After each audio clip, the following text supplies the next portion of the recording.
Sa video na ito, alamin kung paano hanapin ang iyong Binance deposit address. Kung nais mo mag-deposit ng ilang crypto sa iyong Binance account, narito kung paano makuha ang tamang address para sa crypto na nais mong i-deposito. Kahit sa pag-aakala na mayroon ka ng account, kinakailangan natin pumunta sa aming futures and spot account. Kahit pumunta sa iyong mga wallet at piliin ang futures and spot. Sa katunayan, maraming mga pahina rito ang kapakita ng malaking yellow box sa itaas na nagkasabing deposit. Maaaring may click ito at ito ay magdadala sa iyo sa parehang pahina. Pero maaari natin gawin hanapin ang particular na crypto na nais nating deposit upang gawing mas madali para sa atin. Kahit ilalagay lamang natin ang BTC sa ibaba, makikita natin ang Bitcoin ay nasa search na.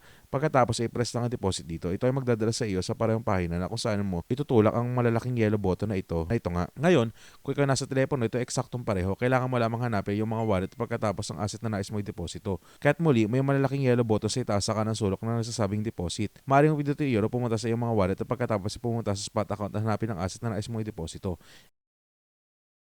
I-click ito at makikita mo ang ilang mga option na may deposit sa kanang sulok sa ibaba. Mula dito subalit at ipapakita ko sa iyo sa website. Ang kailangan natin gawin ay hanapin ang network na nais natin gamitin.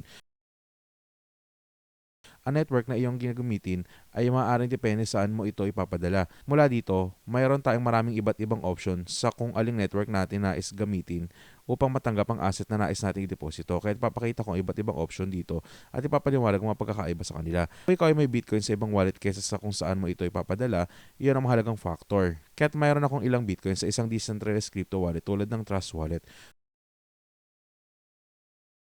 Meron akong Bitcoin dito at ito ay nasa Bitcoin Network.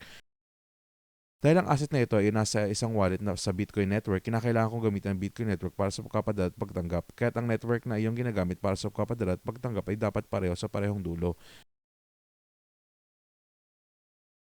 Kung hindi magkakaroon ka ng problema.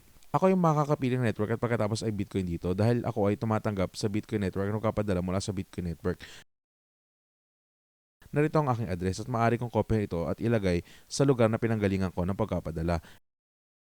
Ito ay magiging isang lubos na iba't ibang address mula sa lahat ng ibang mga address na makikita mo dito, kahit bakit mo nais gamitin ang mga iyon. Kung ikaw kapadala ng isang asset mula sa ibang crypto exchange, maaari kang makakita ng iba pang mga option para sa kapadala ng asset na maaaring mas mura kaysa paggamit ng pangunahing chain. Papakita ko sa iyo ang isang halimbawa ngayon. Kung pindutin natin ang Bitcoin, mayroon tayong maraming mga network na maaaring gamitin. Ako ay magkapadala ng ilang Bitcoin mula sa ibang exchange tulad ng BitGet. Ito ay gagamitin ko ang Bitcoin dito at pagkatapos ng chain na maaari kong gamitin ay ang Bitcoin na magkakahalaga ng 15 o ang Binance Smart Chain na magkakahalaga ng 15 cents. Ang totoong nangyari dito ay mayroon tayong Bitcoin ng BitGet. Ngunit sila magkapadala ng halaga nito bilang isang mensahe patungo sa Binance sasabing kredito ang kanyang account na tiyak na halagang itong Bitcoin. At yun ang gagawin nila. Ito ay magkakahalaga sa akin na mas mababa. Kahit piliin ko ang gamitin ng Binance Smart Chain.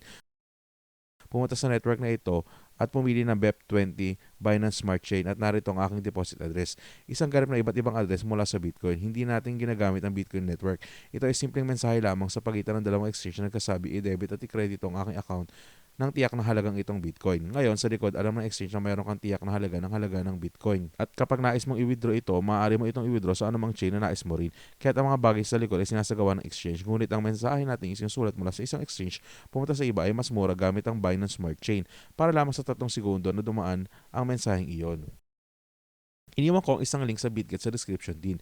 Sila nagbibigay ng mga deposit at trading bonuses kung bago ka. Kaya tingnan ang mga link sa ibaba para sa mga detalye na iyon. Tuwing magde-deposit ka ng anumang bagay sa Binance, siguraduhin lamang na iyong pinapadala at tinatanggap sa parehong network at hindi ka magkakaroon ng anumang problema. Ang dahilan sa ilang mga issue ay dahil mayroong napakaraming mga chain na maaring ide-deposito. Halimbawa sa Ethereum dito, meron tayong deposit address ngunit hindi talaga ito ang Bitcoin ang ginagamit natin. Ito ay isang wrap version kaya ito ay kung kailan binibili ang Bitcoin at tinatago ito sa custody at pagkatapos inalabas ang isang IOU sa ibang chain. Ito ay ang parehong halaga ng Bitcoin, ngunit hindi ito totoong Bitcoin sa Bitcoin Network, kaya kailangan mong gamitin ang parehong network para sa kapadala at pagtanggap at hindi ka magkakaroon ng anumang mga problema. Maaari mo makuha ang lahat ng iyong iba't ibang deposit addresses dito para sa bawat token na nais mong i-deposito.